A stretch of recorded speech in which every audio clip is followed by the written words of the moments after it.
Well, my name is Matthew Clark. I live in Cornwall. I am 54 years old and I'm a media professional. Okay, so it was the COVID period, lockdown, and people were getting out for walking. I went out walking every day, and my one walk a day was about 14 miles. So I walked down up to the coast, along the coast and back, and I was really fit. I felt really fit. I felt really well. Then one walk, I lost energy, I lost stamina. I could barely get back to my flat. Christmas came and I was at my mother's in Dorset, and at that point some lumps came up on my neck. I thought I was just under the weather and these were, you know, the glands that you might get up, but they didn't go down. After Christmas I had some more blood tests and I started getting pains, and the doctor sent me eventually for a ultrasound scan. It came back showing I had lymph nodes up, such as my axilla as well, and these were lymph nodes up. And then I went for a CAT scan and a PET scan. And then I went in April, so I had a neck biopsy. That was on my birthday, 26th of April, my birthday. Happy birthday, me, a neck biopsy. So she put some jelly on it and I said, can I have some ice cream as well? That's the mood I was in. Just a quick edit here. I was talking about biopsies and forgot to mention the bone marrow biopsy, which only takes 5 minutes to do, but gives the consultant a whole lot of new information about the lymphoma. So let's continue. Went for an appointment with a consultant in haematology, and he said, "You've got lymphoma." I said, "What's that?" He said, "It's cancer. It's a blood cancer." Oh. The official name of the cancer I got is diffuse large B-cell non-Hodgkin's lymphoma. It was high grade and stage 3. When the word cancer was mentioned, it did sort of make me go, ooh, a bit inside. I've been through a few knocks. So all these things had made me quite resilient already, and then we'd all been through COVID. It took a while for me to really get emotionally aware of what was going on. At first I was put on 6 cycles of chemotherapy, R-CHOP, and there was also some trial drugs on top of that. Those trial drugs were meant to stop me having to go through this whole relapse situation, but they didn't work quite clearly with me.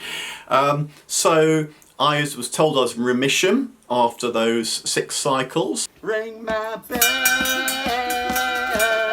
ring my bell.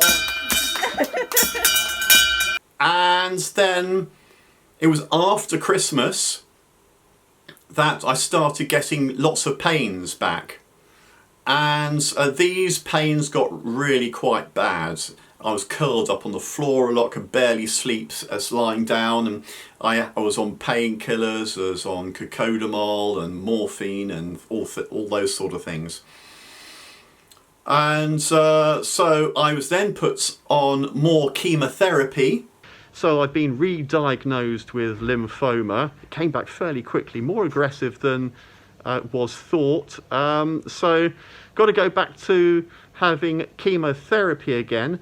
And Dr. Fowler is with me to give you a very quick rundown of what that chemotherapy will be. Hi, good morning. So we're going to be starting our GDP chemotherapy, which is rituximab, gemcitabine, cisplatin and dexamethasone, which is a steroid. This will involve 3 cycles of treatment, and our hope will be that we'll be able to get Matthew to a stem cell transplant, which we will tell you more about later on. So I had 4 cycles of chemotherapy, and then I had my stem cells harvested, and I went in for a stem cell transplant, which had 6 days of intense chemotherapy involved as well, which was quite horrible really. And then it was three or 4 months before I started to be able to do things properly again, because it really knocks you, that stem cell transplant.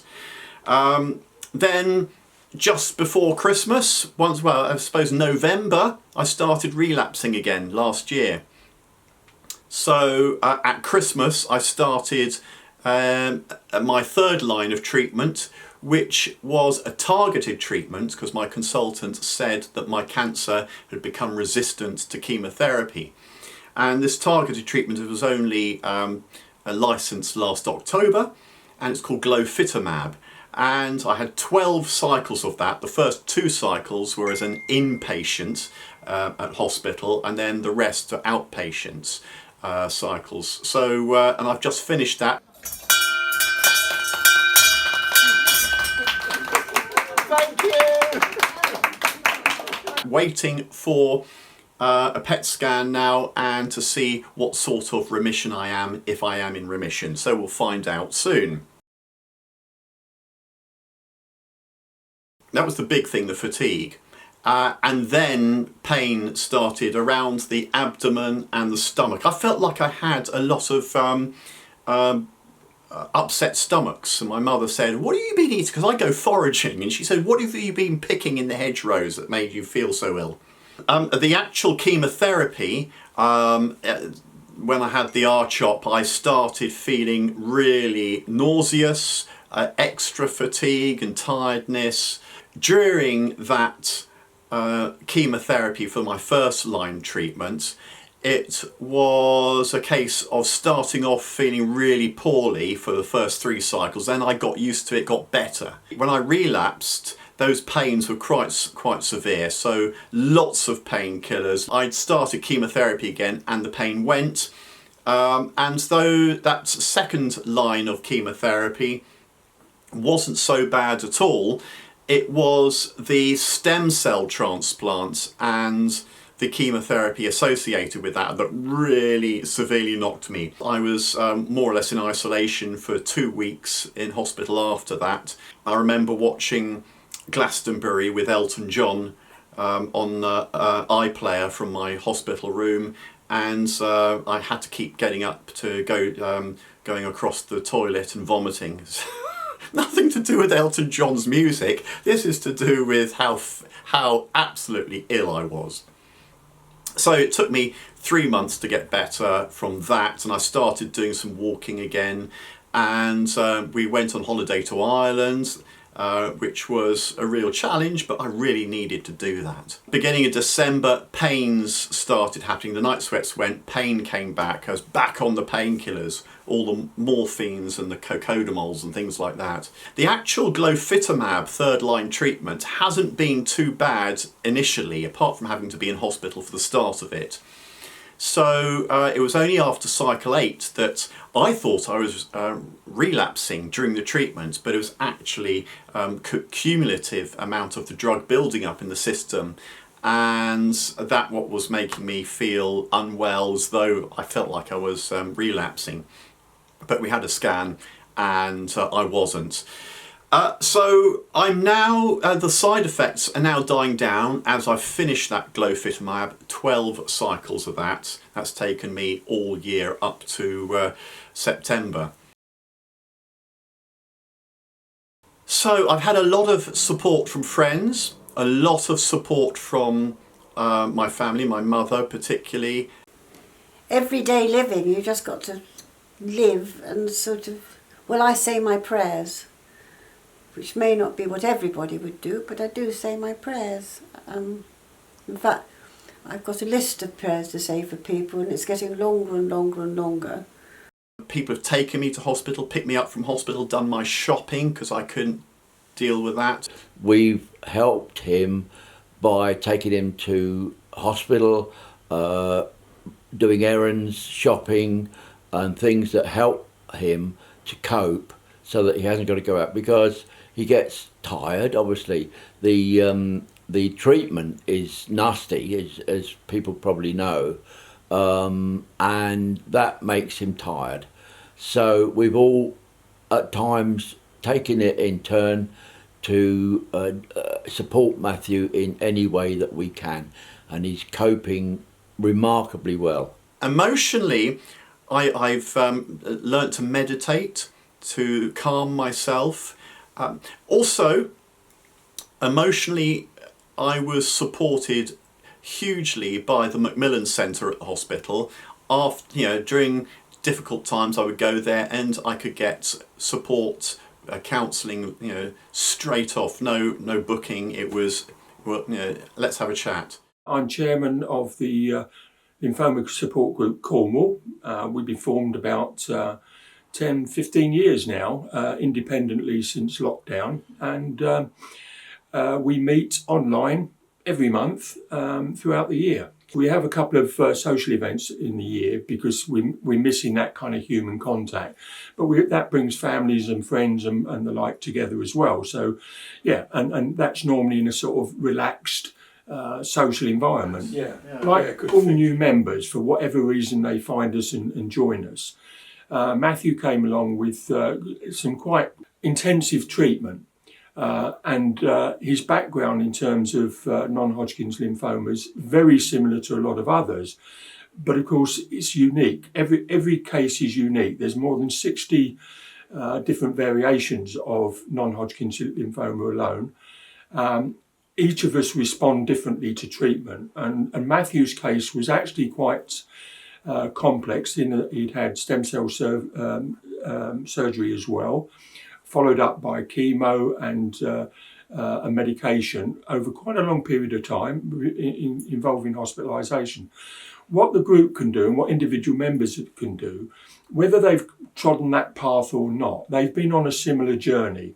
And what they're able to do is to listen to individual cases and talk about what's normal, what's not so normal, what maybe ought to be followed up with consultant, what to expect from different medications. We're not medical, but we've got experience of the treatment that we've all been through. And I hope also that what we're able to give all of our members, including Matthew, is the removal of this sense of loneliness. You're not alone as a lymphoma sufferer, because there are other people with it, not just in Cornwall, but the world over. And so what we hope we can do is to share our own experiences. We can give hope and expectation about what's to come. And in particular, we've got a number of people that are in long-term remission, and they act as a sort of beacon of hope, if you like, because what they're able to demonstrate is that I've been through something similar, and I'm now out of treatment for more than 10 years, 15 years in some cases. And, when we're first diagnosed and we believe that that's it, it's all doom and I'm not going to get better, it's really useful that we've got members that are actually saying, been there, got the T-shirt, hang in there, you're going to be okay.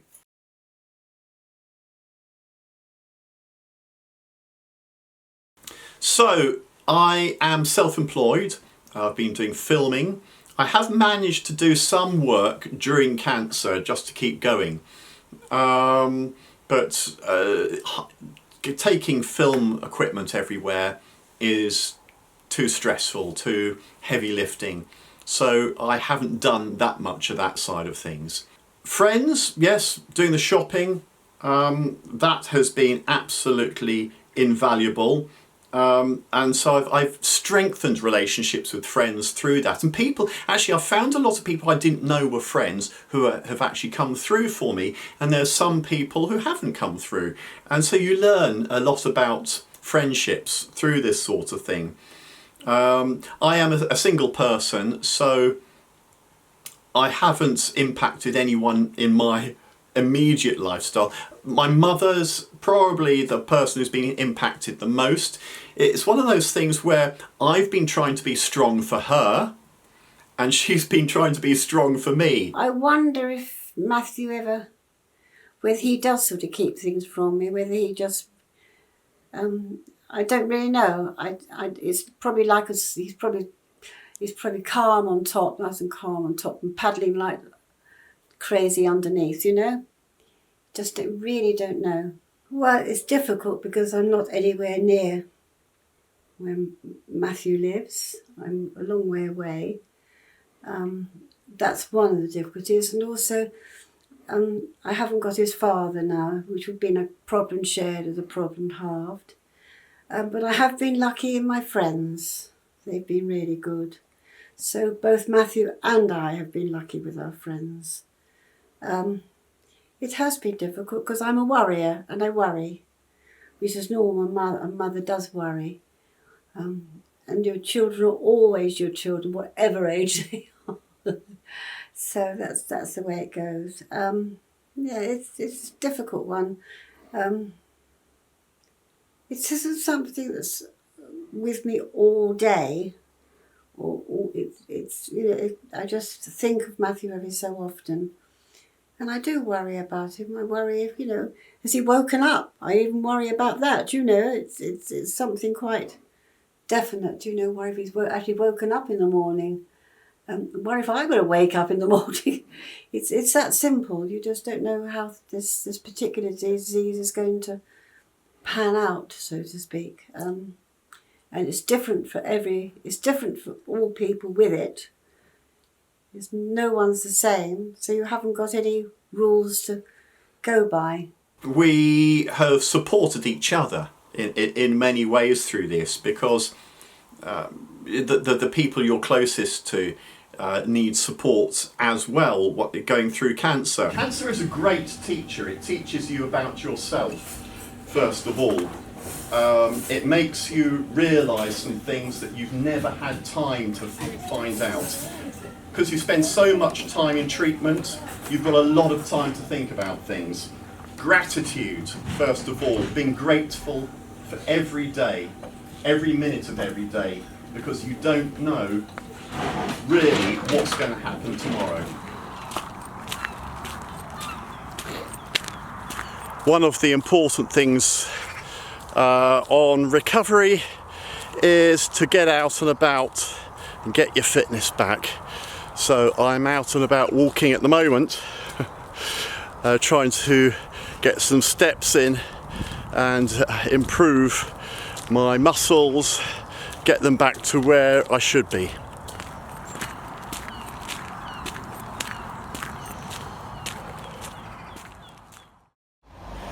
So it's the 10th of October 2024, and I am here at the Royal Cornwall Hospital in Truro, about to go in for my consultation with Dr. Bryson Pottinger, and he's going to tell me how the last PET scan went and what goes now. It's been a long, hard year, but I'm still here. Excellent news, Mr. Clark. The PET scan shows a complete metabolic remission. We've seen that in our MDT and seen the images, so an excellent complete response. But as you know, we've been here before with complete metabolic remission, and really only time will tell us how durable the last round of treatment has been. So I've had my consultation with Dr. Pottinger, and that's all very promising. So now I've got to wait till really February to see if I don't relapse. Until then.